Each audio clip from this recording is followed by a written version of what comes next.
It wasn't the noise that told you something was wrong. It was the silence. The kind of silence that feels heavy, like the air inside the arena had suddenly turned into water. It was Friday Night SmackDown, usually a chaotic storm of pyro and shouting, but for 10 seconds, the production truck missed a cue. The screens flickered, the feed cut to black. In that darkness, 18,000 people held their breath at the exact same time. We often talk about energy in wrestling, but this was physical. You could feel the floor vibrating through the screen. And then the sound hit. Not music, not a theme song we knew. Just the sound of shattering glass and a singular distorted guitar riff that hadn't been heard in 3 years. The minimalist figures in the crowd didn't just stand up, they erupted. It looked like a tidal wave crashing toward the barricade. Wait a minute, cut the feed. Is that? No, it can't be. The lights are out. Who is in the ring? The security is scrambling. Don't tell me she's here. Confusion is the most powerful tool in storytelling. For a moment, nobody knew if this was a botch or a miracle.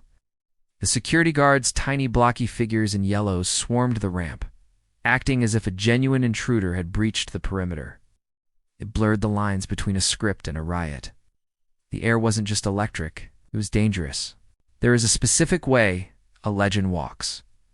It's not a rush, it's a prowl. When the spotlight finally snapped onto the stage, it revealed a silhouette that millions recognized instantly, even without a face. She stood there, motionless, soaking in the vitriol and the adoration. The animation slows down here time, stretching like taffy. You could see the hesitation in her step. This wasn't just a character returning to a TV show. This was a woman stepping back into the fire that almost burned her down. The unthinkable has happened.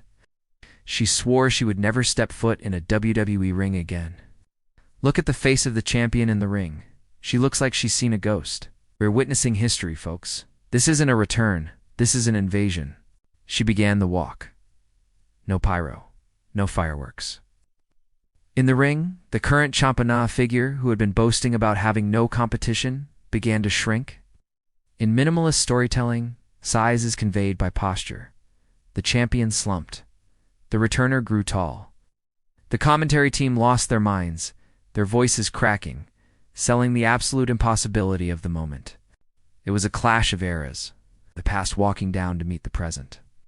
Every step she took seemed to carry the weight of the rumors, the dirt sheet reports, and the real-life walkouts that had defined her absence. She wasn't just back to fight. She was back to reclaim the oxygen in the room. The music died, leaving them alone in the square circle. This is where wrestling transforms into theater. No punches were thrown. Instead, she reached for a microphone. The hand was shaking a tiny detail, but a crucial one. It told us that beneath the superstar persona, the human being was terrified. Was she still relevant? Did they still care? Listen to this place. You can hear a pin drop. The eyes of the world are on the center of that ring. What is she going to say? What can she say after everything that happened 3 years ago? She didn't scream, she whispered, and in an arena of thousands, a whisper is louder than a shout. She spoke about the time away. Watch. She spoke about sitting on her couch, watching the product. Watching her legacy be rewritten by someone who hadn't earned it. The camera zoomed in on the champion who stood frozen, clutching the belt like a shield. This wasn't a scripted promo. It felt like an intrusion of reality. She mentioned names that weren't supposed to be mentioned. She brought up the contract disputes, the backstage politics, the glass ceiling she had shattered only for them to rebuild it with reinforced steel.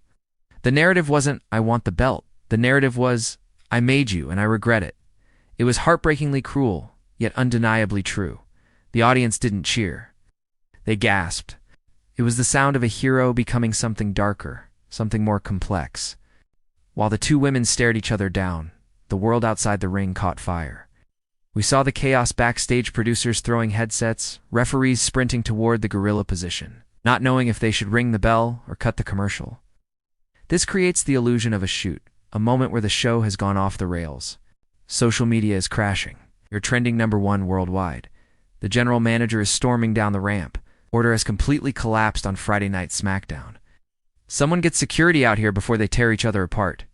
The emotional aftermath rippled outward. We saw shots of fans in the front, grown men with hands on their heads, children crying because the tension was too palpable. This wasn't just about a wrestling match. It was about the disruption of the status quo. The champion, who had been the villain for months, suddenly looked like the victim. The returning hero looked like the aggressor. In a matter of minutes, the script had flipped. The morality of the story turned gray. When the general manager's music hit, it didn't stop the tension. It accelerated it. She didn't look at management. She kept her eyes locked on the champion. It was a predator ignoring the zookeeper to focus on the prey. The friction was so intense it felt like the screen itself was heating up. This was the masterclass. Taking a simple return and turning it into a complex psychological siege. We expected a brawl. Expected her to hit her finisher and hold up the title. That's the formula. But she didn't do that. As the chaos peaked, she simply laughed. A cold, dry laugh that the microphone caught as it hit the canvas. She turned her back on the champion, turned her back on the management, and walked toward the ropes. And then came the realization. She hadn't come back to win the title. She stopped at the apron, looked at the belt gleaming in the champion's hands, and shook her head with pity. The twist wasn't violence, it was indifference. She had returned to prove that she was bigger than the championship, bigger than the company. By walking away, she stripped the champion of all validity. She left a vacuum of power that no match could fill. The show ended not with a bang, but with the champion standing alone in the ring, holding a gold belt that suddenly felt like a piece of tin. The returning queen didn't need the crown. She was the crown. And as the screen faded to black, the audience realized the scariest truth of all. The story wasn't about her fighting for the title. It was about the title fighting to be relevant to her.